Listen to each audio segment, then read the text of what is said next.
Hello everyone, welcome to Chanakya's YouTube channel. Order and ranking का आज second part है। Previous year series जो हम चला रहे हैं एसएससी के लिए, उसका आज ऑर्डर एंड रैंकिंग में सेकंड पार्ट।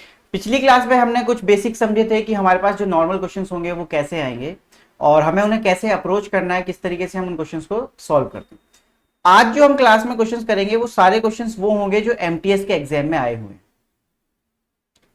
अगली क्लास में कोशिश करेंगे सीएचएसएल और सीजीएल या सीपीओ के हम क्वेश्चंस को ले जो सीपीओ सीएचएसएल या सीजीएल में आए हुए हैं। अगली क्लास में हम ऑर्डर रैंकिंग के उन क्वेश्चंस को करेंगे। आज हमने कोशिश की है कि सारे क्वेश्चंस हम एमटीएस के ही रखें, वो भी प्रीवियस ईयर वाले। राइट, सो ट्राई करते हैं क्वेश्चंस को कि कैसे कैसे क्वेश्चंस हमसे पूछे गए हैं और ये क्वेश्चंस पिछली क्लास से थोड़े से अलग हैं। इसमें अप्रोच कैसी रहनी चाहिए वो आप यहां पर समझना थोड़ा सा।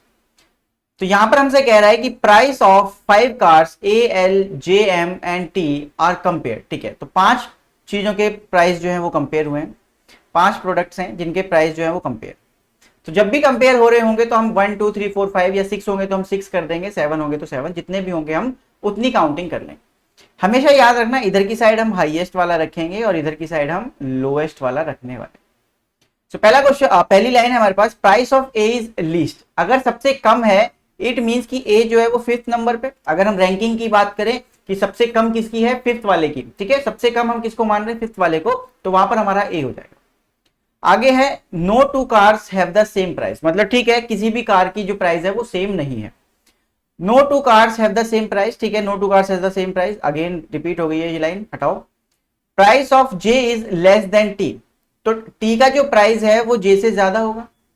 इसका मतलब ये निकलता है कि जो टी का प्राइस है वो जे से ज्यादा हो। एल एंड एम, तो जे का जो, ठीक है, price of J is less than T L and M. तो less than T L and M, T L और एम से तीनों से ही कम है। अब देखो यहां पे आप समझो, 4 हमारे पास जगह बचती है, ये भी 4 है। राइट, अब जे का जो है वो तीनों से ही कम है, तो इसका मतलब जे जो है वो 4th पे होगा, ये हमें पता चल जाता है। बट टी एल और एम के बारे में हमें कोई इंफॉर्मेशन नहीं है किसका ज्यादा या किसका कम है। तो आगे बढ़ते हैं। Price of neither T nor L is the highest. तो टी और एल में से किसी का भी हाईएस्ट नहीं है, दोनों में से कोई भी फर्स्ट पोजीशन पर नहीं हो सकता। इट मींस जो हाईएस्ट होगा वो किसका हो जाएगा, एम का हो जाएगा। आगे बढ़ो। Price of T is less then L. Price of T is less then L मतलब एल का ज्यादा है टी से, तो एल यहां पर और टी यहां पर। तो एमटीएस में ये 2023 में ये क्वेश्चन पूछा गया था और इस तरीके से आपको ये क्वेश्चन अप्रोच करने, और बहुत ही इजी है ये क्वेश्चंस करना, तो आप इनको बड़े प्यार से कर सकते हैं। so, पूछा गया price of how many cars is more then the price of T. तो टी से ज्यादा कितनी कार का प्राइस है वो हमें बताना है। तो इधर की साइड हमने हाईएस्ट लिखे हुए हैं, ज्यादा लिखे हुए हैं, तो टी से इधर कितने हैं, 2 पर्सन है या फिर 2 कार हैं। तो option number C 2 is the correct answer. इस तरीके से आप इन क्वेश्चन को अप्रोच करने वाले हो। ठीक है, तो सारे क्वेश्चन कुछ इसी तरीके से रहने वाले हैं आज। सो क्वेश्चन नंबर 2 है हमारे पास, Rashmi is shorter than Monika. अगर रश्मि छोटी है, इसका मतलब क्या हुआ, Monika is taller than Rashmi. तो Monika is taller than Rashmi, ये हमारा बनता है। Monika who is shorter than Prerna. So Monika जो है वो प्रेरणा से छोटी है, इसका मतलब प्रेरणा जो है वो मोनिका से बड़ी होगी। Simple. Sana is shorter than Rashmi. अब सना जो है वो रश्मि से भी छोटी है, तो सना जो है वो रश्मि के भी उधर हो जाएगी। Harshita is taller than Prerna. Harshita is taller than Prerna, तो इसका मतलब हर्षिता यहां पर, Harshita is taller than Prerna. Uma is shorter than Nikita. Uma is shorter than, sorry, Uma is shorter than Nikita and taller than Harshita, और हर्षिता से क्या है वो बड़ी। तो हर्षिता के इधर उमा, राइट, हर्षिता के इधर उमा आ जाएगी क्योंकि वो उससे बड़ी है, और उमा से बड़ा कौन है यहाँ पर, निकिता है। तो हमारे पास जो टॉलेस्ट पर्सन है वो Nikita. So who among them is the shortest. So shortest कौन है हमारे पास, Sana. Option number B, Sana is the correct answer. तो ये भी एमटीएस 2023 का क्वेश्चन है आपके पास, एमटीएस 2023 में ये क्वेश्चन आया। ठीक है, चलिए अब हमें बता दिया गया। देखो इससे पिछले क्वेश्चन में हमें नंबर ऑफ पर्संस नहीं बताते, बस हम अरेंज करते हुए जा रहे थे, तो वो रफली काम चलता रह गया। अब हमें क्या बता दिया गया कि देयर आर 5 बॉयज। 5 बॉयज है, इसका मतलब कोई तो हाईएस्ट होगा और कोई तो लोएस्ट होने वाला है। नाम क्या है पर्संस के, A B C D and F. तो इनिशियल्स को हम मान लेते हैं, इनके नाम है A B C D and F. Different ages हैं, ठीक है, सबकी एजेस है। Farhan is elder than only Aman and Baman. जो फरहान है वो सिर्फ किससे बड़ा है, अमन और बर्मन से, सिर्फ 2 लोगों से बड़ा है, इसका मतलब बाकी सबसे छोटा होगा। तो 2 लोगों से बड़ा है तो इन्हीं 2 लोगों से बड़ा होगा जो सबसे छोटे हैं। जो सबसे छोटे हैं फरहान, सिर्फ उन्हीं लोगों से बड़ा होगा, तो फरहान यहाँ होगा। अमन और बर्मन में से कोई भी यहां या यहां हो सकता है, 4 और 5 पे दोनों में से कोई भी हो सकता है। दमन इज यंगर देन ओनली चमन, तो सिर्फ एक से छोटा है दमन। दमन जो है वो एक से छोटा है, इसका मतलब कुछ इस तरीके से कि दमन सेकंड पे होगा क्योंकि वो सिर्फ फर्स्ट वाले से या फिर सबसे जो बड़ा है उससे छोटा होगा, राइट। चलिए, अमन इज नॉट द यंगेस्ट, तो अमन जो है वो यंगेस्ट नहीं है, इसका मतलब यहां पर अमन नहीं हो सकता, और अगर यहां अमन नहीं हो सकता तो यहां पर बमन नहीं हो सकता। तो ये मेरा क्या बन जाएगा, एक फाइनल अरेंजमेंट बन जाएगा, और इसके अकॉर्डिंग मैं आंसर अपने सारे कर दूंगा। इसके अकॉर्डिंग ही हमारे जो क्वेश्चंस के आंसर हैं वो होने वाले हैं। सो पूछा जाएगा how many boys are elder than Aman, कितने लोग अमन से एल्डर हैं, तो 3 लोग अमन से एल्डर हैं, तो इसका आंसर हो जाएगा।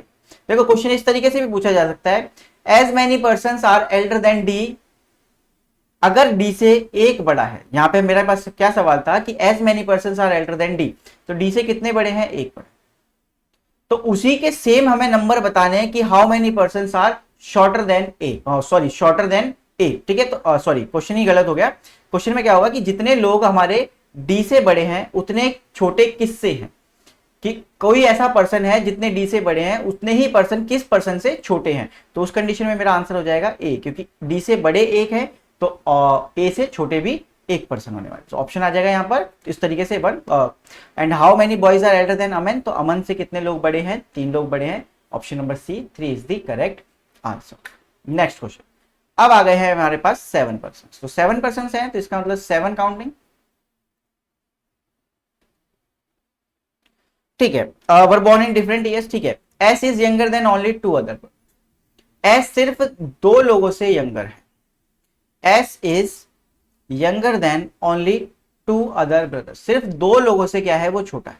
तो अगर 2 लोगों से छोटा है इसका मतलब यहां पे होगा ना बड़े वालों से तो छोटा होगा, राइट। सिर्फ बड़े वालों से छोटा होगा तो वो 3rd पोजीशन पे आ जाएगा। And neither of them is you, और यहां पर 2 लोगों से जिनसे वो बड़ा है यहां पर यू नहीं होगा, उनमें से दोनों में से कोई भी यू नहीं। ये हमें बताया गया है कि S is younger than only 2, सिर्फ 2 लोगों से छोटा है other brothers, and neither of them is you, तो जो 2 लोग हैं उन दोनों में से कोई भी यू नहीं है।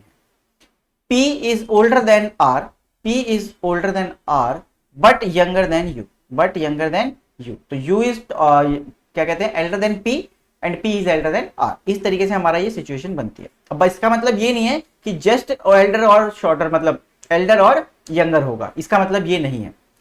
But younger than you and S, you and S बोल दिया गया है, इसका मतलब ये यू एंड एस एक साथ बोल दिया गया है, तो यू और एस के बीच का कंपेयर नहीं है। हाँ बट ये पता है कि यू इधर ही कहीं आएगा, यू आएगा तो 4, 5, 6, 4 और या 5 पे, ठीक है, इन दोनों में से कहीं पे भी हो सकता है। तो आगे बढ़ते हैं। R is not the youngest, अब आर जो है वो यंगेस्ट नहीं है, इसका मतलब आर यहाँ पर ही होगा, क्योंकि अगर मैं आर को यहां बनाता हूं, समझना यहाँ पर, अगर मैं आर को यहां पे बनाता हूं तो उसके अकॉर्डिंग पी यहां पे बनेगा और एस पहले से यहां पे है तो यू यहां पे आएगा, बट पहले 2 पर्सन में से यू एक भी नहीं है तो उसको हम हटा दें, तो इसका मतलब आर यहां पर नहीं हो सकता, आर सिर्फ यहां हो सकता है, और आर के लिए 7th पे हमें मना कर दिया कि यहां पर ये नहीं हो, तो आर से इधर पी और पी से इधर यू होगा। तो ये हमारी अभी तक की कंडीशन बन गई है। You is younger then Q, you is younger then Q, who is younger then T, तो यू जो है वो किससे छोटा है, क्यू से छोटा है, तो इसका मतलब क्यू जो है वो यू से बड़ा है। Q who is younger then T, तो क्यू जो है वो टी से छोटा होगा, तो टी क्यू यू होगा, तो इसका मतलब यहां पर टी यहां पर क्यू, यही कंडीशन बनती है। तो हमारे पास जो पर्सन थे वो थे P Q R S T U and V, तो सबसे छोटा पर्सन हमारे पास कौन बन जाएगा, वी बन जाएगा। तो पूछा क्या है, हु इज द यंगेस्ट, तो youngest one is V, option number D, V is the correct answer, right. तो इस तरीके से आपको क्वेश्चंस को अप्रोच करना है यहाँ पर, तो इसी तरीके से अप्रोच करना क्वेश्चंस को और बहुत इजी हो जाएंगे। 7 कलीग्स हैं अपने पास, contribution to farewell party is given, no 2 colleagues contributed the same amount, V contributed more than P, ठीक है। तो 7 लोगों ने एक फेयरवेल पार्टी में कंट्रीब्यूट किया कि किसी ने कुछ अमाउंट आपको यहाँ पर पे किया, लेकिन सबने अलग अलग अमाउंट पे किया, मतलब 2 पर्सन का अमाउंट सेम नहीं हो सकता, ऐसा हमें बताया गया। No 2 colleagues contributed the same amount, ठीक है। V contributed more than P, V जो है वो पी से ज्यादा कंट्रीब्यूट करता है, तो वी ज्यादा करता है, अब इसका मतलब ये नहीं कि जस्ट इमीडिएट ज्यादा करता है, कहीं भी हो सकता है। P who contributed more than A, तो पी जो है वो ए से ज्यादा कंट्रीब्यूट करता है, ठीक है।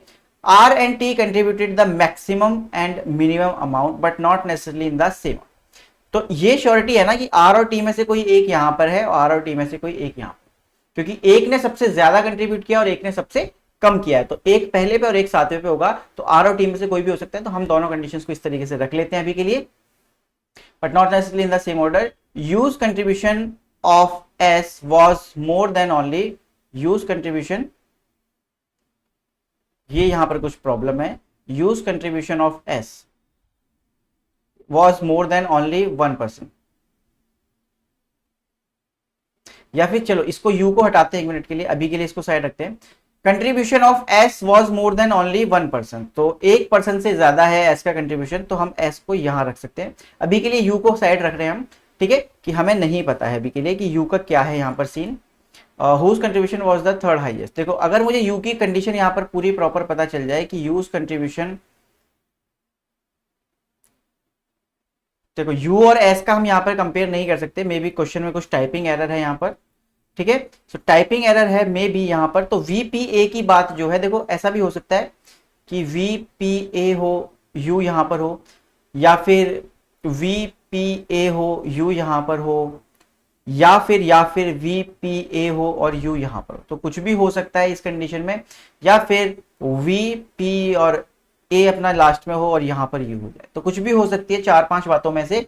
अगर यहां पर ये यू वाली लाइन यहां पर सही होती तो हम यहां पर निकाल सकते थे आंसर कि यू का contribution of S was more than only 1%, तो कुछ गड़बड़ है, ठीक है। तो आपको यहां पे मैंने सारी कंडीशंस बता दी, अगर यू की कंडीशन आपको पता होती तो आप वहां पर आंसर बड़े आराम से कर लेते, और नहीं पता है तो हम इस तरीके से कुछ अरेंजमेंट करने वाले। तो whose contribution was the third highest, तो यहां पर ये कुछ आना चाहिए था, या तो देखो पी का कोई ऑप्शन नहीं है, देखो यहां से करने की कोशिश करते हैं, पी का कोई ऑप्शन है नहीं, क्वेश्चन को इस तरीके से करते हैं। चलो आप यहां पर समझते हैं क्वेश्चन को, क्वेश्चन के तरीके से निकालते हैं कि क्वेश्चन में क्या पूछा गया है और हमें क्या बताना है। थर्ड हाईएस्ट मतलब हमें यहां पर बताना है, तो पी तो यहां पर है नहीं, तो हटाओ, पी नहीं हो सकता। सो आर और टी में से कोई एक यहां पे है, आर और टी में से कोई एक यहां पर है। एस हमें बता दिया गया कि S was more than only 1%। आगे हमारे पास क्या था, मैं भूल गया उस चीज को, P contributed more than A, P contributed more than A, V contributed more than P, तो वीपीए ऐसे हमारे पास कुछ था, ठीक है, वीपीए हमारे पास होना था। तो P हमारे पास नहीं आया, इसका मतलब है कि V आ सकता, हाँ V ही आ सकता है, तो V, P और A, तो यहां पर क्या हो जाएगा हमारे पास U हो जाएगा, ठीक है। तो ये हमारे पास बनना चाहिए, use contribution of S was more than, ठीक है। तो देखो ऐसे होना चाहिए था यहां पर कि U का जो कंट्रीब्यूशन है वो 1 से कम है और S का कंट्रीब्यूशन 1 से ज्यादा है, ठीक है। Use contribution of S was more than only 1%, ठीक है। तो यू का जो कंट्रीब्यूशन है वो 1 से कम है, ऐसा होना चाहिए था, और जो एस का कंट्रीब्यूशन है वो 1 से ज्यादा है। तो इस कंडीशन में मेरा ये कंडीशन बनेगी। और थर्ड हाईएस्ट के बारे में पूछा था, यस, तो थर्ड हाईएस्ट हमारा बन जाएगा V, option number C, V is the correct, ठीक है। चल 7 फ्रेंड्स हैं, इनकी हाइट के बारे में हमें बताया गया है, ठीक है। अगेन हम क्या करेंगे, 1 2 3 4 5 6 7, तो 7 लोग हैं हमारे पास, सातों के बारे में हमें कुछ ना कुछ नॉलेज होगी, हम उस तरीके से बनाएंगे। इनकी क्या बताई गई है, हमें हाइट बताई गई है, standing in ascending order of their Heights, ठीक है। असेंडिंग ऑर्डर में खड़े हैं, आप मान सकते हो कि वो असेंडिंग में, हम डिसेंडिंग में बनाते हैं हमेशा, क्योंकि यहाँ पे हाईएस्ट और यहाँ पर लोएस्ट, तो असेंडिंग में बोला है, आप उल्टा पढ़ सकते हो उसको, कोई दिक्कत नहीं आएगी उससे। The tallest person stands on the right, ठीक है, तो राइट में ही है, and the shortest person on the left, तो ठीक है, ये बात तो हमने बनाई है। Only 3 friends are taller than O, O से सिर्फ कितने लोग बड़े हैं, 3 लोग। Only 3 friends are taller than O, तो मतलब 1 2 और 3, तो ओ हो जाएगा मेरा 4th प्लेस पे, क्योंकि ओ से सिर्फ 3 लोग बड़े। R is shorter than only Q, R जो है सिर्फ क्यू से छोटा है, तो क्यू यहां होगा, आर यहां होगा, क्योंकि बाकी सबसे तो आर बड़ा होगा ना। R is shorter than only Q, सिर्फ क्यू से छोटा है, बाकी सबसे तो बड़ा होगा, तो इसका मतलब आर जो है वो सेकंड पर और क्यू जो है वो फर्स्ट पर हो जाएगा। N is taller than both, N is taller than both P and M but shorter than S, तो इस तरीके से कुछ आएगा, तो मेरे पास 4 पर्सन बनते हैं, तो एस यहां पर आ जाएगा, एन यहां पर आ जाएगा, और पी और एम में से कोई भी 6 या 7 पर हो सकता है, ठीक है।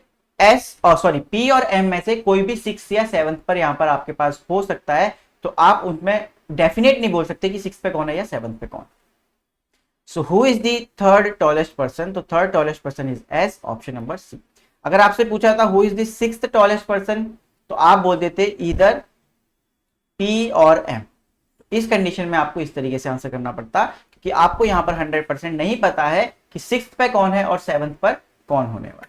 चलिए, सेवंथ क्वेश्चन है हमारे पास, स्पीड हमें बताई गई है, स्पीड ऑफ बाइक्स। तो 6 है हमारे पास, अगेन वही गेम खेलेंगे हम, ठीक है। कंपेयर कर रहे हैं हम, T6 is more then only 3 bikes, तो सिर्फ 3 लोगों से ज्यादा है, 1 2 3, तो लोएस्ट से ही ज्यादा होगा। तो 1 2 3, 3 लोगों से ज्यादा और 3 बाइक से ज्यादा स्पीड है किसकी, T6 की, यहां पर हो जाएगा T6, ठीक है।